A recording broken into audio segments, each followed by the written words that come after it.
Bonsoir, nous sommes aujourd'hui, oh là là, nous sommes aujourd'hui le lundi 30 juin, il est 18h30.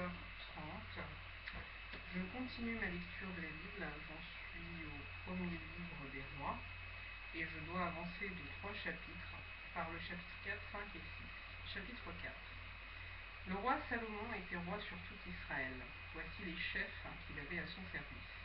Azaria, fils du sacrificateur Tsadok, Élioréphre et Achija, fils de Shisha, étaient secrétaires. Josaphat, fils d'Achiloud, était archiviste. Benaja, fils de Jéhojada, commandait l'armée.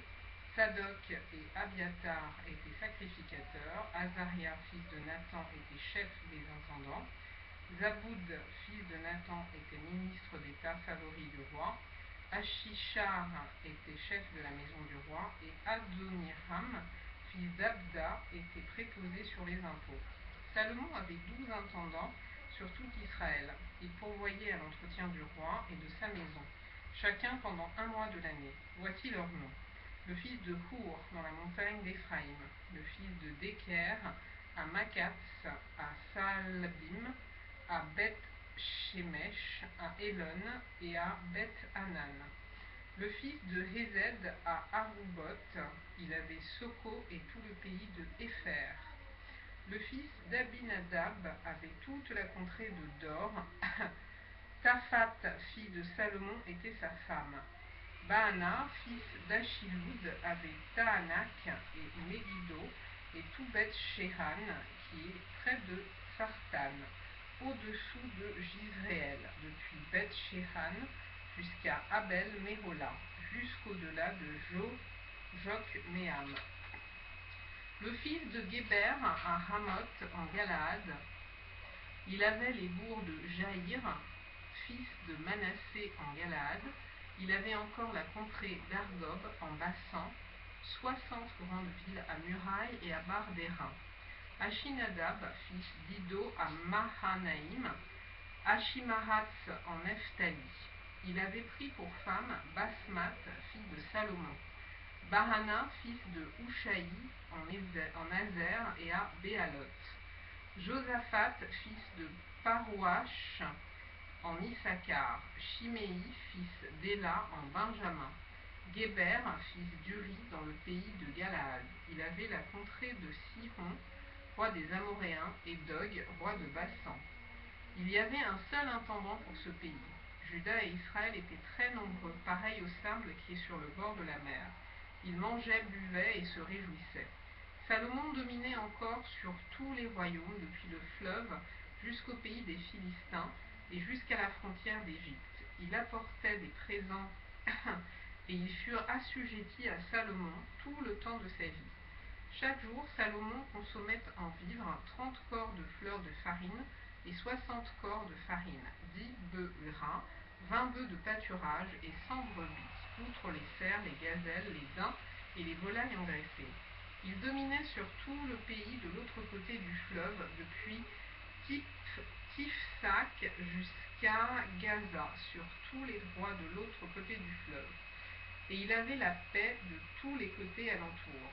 Juda et Israël, depuis Dan jusqu'à Beersheba, habitèrent en sécurité, chacun sous sa vigne et sous son figuier, tout le temps de Salomon. Salomon avait 40 000 crèches pour les chevaux destinés à ses chars et 12 000 cavaliers.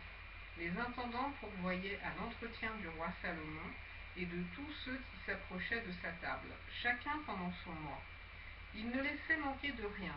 Il faisait aussi venir de l'orge et de la paille pour les chevaux et les coursiers dans le lieu où se trouvait le roi, chacun selon les ordres qu'il avait reçus. Dieu donna à Salomon de la sagesse, une très grande intelligence et des connaissances multiples, comme le sable qui est au bord de la mer. La sagesse de Salomon surpassait la sagesse de tous les fils de l'Orient et toute la sagesse des Égyptiens. Il était plus sage qu'aucun homme, plus qu'Étan, l'Ezrachite, plus qu'Éman, Calcol et Darda, les fils de Machol, et sa renommée était répandue parmi toutes les nations d'alentour. Il a prononcé 3000 sentences et composé 1005 cantiques. Il a parlé sur les arbres, depuis le cèdre du Liban jusqu'à l'hysope qui sort de la muraille. Il a aussi parlé sur les animaux, sur les oiseaux, sur les reptiles et sur les poissons. Il venait des gens de tous les peuples pour entendre la sagesse de Salomon, de la part de tous les rois de la terre qui avaient entendu parler de sa sagesse. Chapitre 5. Hiram, roi de Tyr, envoya ses serviteurs vers Salomon, car il apprit qu'on l'avait oint pour roi à la place de son père, et il avait toujours aimé David. Salomon fit dire à Hiram: Tu sais que David, mon père, n'a pas pu bâtir une maison à l'Éternel, son Dieu, à cause des guerres dont ses ennemis l'ont enveloppé, jusqu'à ce que l'Éternel les eût mis sous la plante de ses pieds. Maintenant l'Éternel mon Dieu m'a donné du repos de toutes parts, plus d'adversaires, plus de calamités. Voici, j'ai l'intention de bâtir une maison au nom de l'Éternel, mon Dieu, comme l'Éternel l'a déclaré à David mon père en disant: Ton fils que je mettrai à ta place sur ton trône, ce sera lui qui bâtira une maison à mon nom. Ordonne maintenant que l'on coupe pour moi des cèdres du Liban. Mes serviteurs seront avec les tiens, et je te paierai le salaire de tes serviteurs tel que tu l'auras fixé, car tu sais qu'il n'y a personne parmi nous qui s'entende à couper les bois comme les Sidoniens. Lorsqu'il entendit les paroles de Salomon, Hiram eut une grande joie et il dit: Béni soit aujourd'hui l'Éternel qui a donné à David un fils sage pour chef de ce grand peuple. Et Hiram fit répondre à Salomon, 2 points.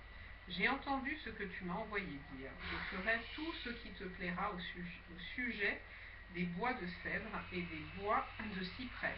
Mes serviteurs les descendront du Liban à la mer, et je les expédierai par mer en radeau jusqu'au lieu que tu m'indiqueras.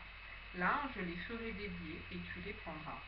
Ce que je désire en retour, c'est que tu fournisses des vivres à ma maison. Hiram donna à Salomon des bois de cèdre et des bois de cyprès, autant qu'il en voulut. Et Salomon donna à Hiram 20 000 corps de froment pour l'entretien de sa maison, et 20 corps d'huile d'olive concassée. C'est ce que Salomon donna chaque année à Hiram.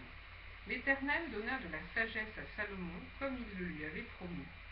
Et il y eut paix entre Hiram et Salomon, et ils firent alliance ensemble. Le roi Salomon leva sur tout Israël des hommes de corvée. Ils étaient au nombre de 30 000. Il les envoya au Liban, 10 000 par mois alternativement. Ils étaient 1 mois au Liban et 2 mois chez eux. Adoniram était préposé sur les hommes de corvée. Salomon avait encore 70 000 hommes qui portaient les fardeaux et 80 000 qui taillaient les pierres dans la montagne, sans compter les chefs, au nombre de 3 300, préposés par Salomon sur les travaux et chargés de surveiller les ouvriers. Le roi ordonna d'extraire de grandes et magnifiques pierres de taille pour les fondements de la maison.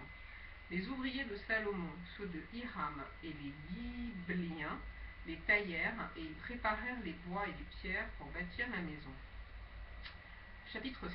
Ce fut la 480e année après la sortie des enfants d'Israël du pays d'Égypte que Salomon bâtit la maison à l'Éternel, la 4e année de son règne sur Israël, au mois de Ziv, qui est le second mois.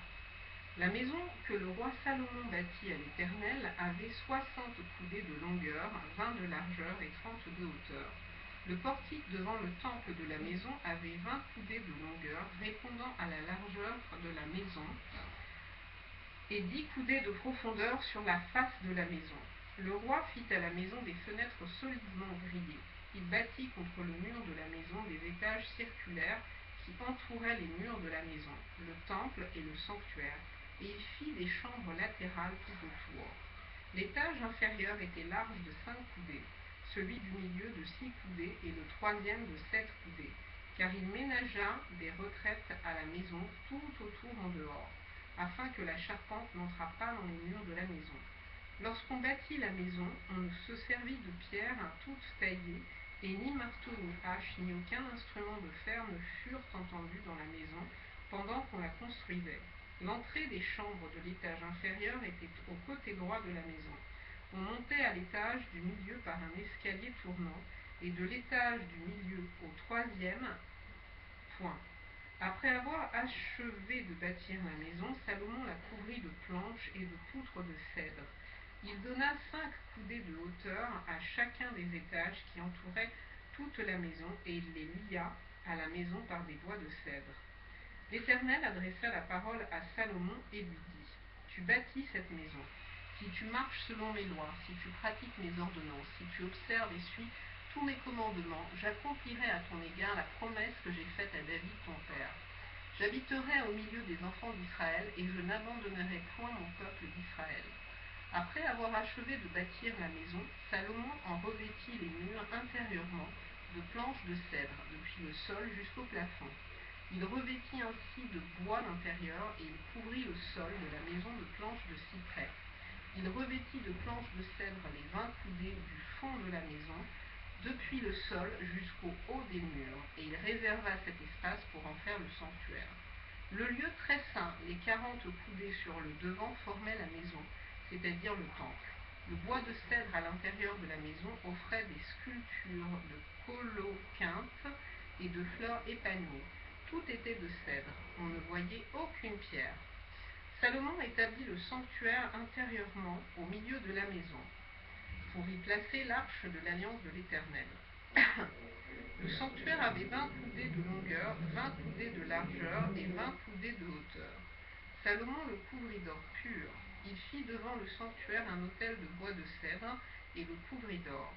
Il couvrit d'or pur l'intérieur de la maison, et il fit passer le voile dans des chaînettes d'or devant le sanctuaire qu'il couvrit d'or. Il couvrit d'or toute la maison tout entière, et il couvrit d'or tout l'autel qui était devant le sanctuaire. Il fit dans le sanctuaire 2 chérubins de bois d'olivier sauvage, ayant 10 coudées de hauteur. Chacune des 2 ailes de l'un des chérubins avait 5 coudées, ce qui faisait 10 coudées de l'extrémité d'une de ses ailes à l'extrémité de l'autre. Le second chérubin avait aussi 10 coudées. La mesure et la forme étaient les mêmes pour les 2 chérubins. La hauteur de chacun des 2 chérubins était de 10 coudées. Salomon plaça les chérubins au milieu de la maison, dans l'intérieur.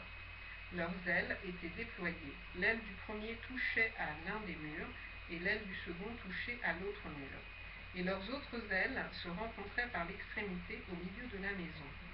Salomon couvrit d'or les chérubins.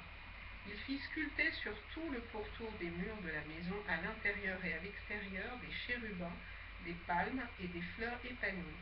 Il couvrit d'or le sol de la maison, à l'intérieur et à l'extérieur. Il fit à l'entrée du sanctuaire une porte à 2 battants de bois d'olivier sauvage. L'encadrement avec les poteaux équivalait à 1/5 du mur. Les 2 battants étaient de bois d'olivier sauvage. Il y fit sculpter des chérubins, des palmes et des fleurs épanouies, et il les couvrit d'or. Il étendit aussi l'or sur les chérubins et sur les palmes. Il fit de même pour la porte du temple. Des poteaux de bois d'olivier sauvage, ayant le quart de la dimension du mur, et 2 battants de bois de cyprès. Chacun des battants était formé de 2 planches brisées. Il y fit sculpter des chérubins, des palmes et des fleurs épanouies, et il les couvrit d'or qu'il étendit sur la sculpture. Il bâtit le parvis intérieur de 3 rangées de pierres de taille et d'une rangée de poutres de cèdre. La 4e année, au mois de Ziv, les fondements de la maison de l'Éternel furent posés, et la 11e année, au mois de Bul, qui est le 8e mois, la maison fut achevée dans toutes ses parties, et telle qu'elle devait être. Salomon la construisit dans l'espace de 7 ans. Voilà, les 3 chapitres sont lus.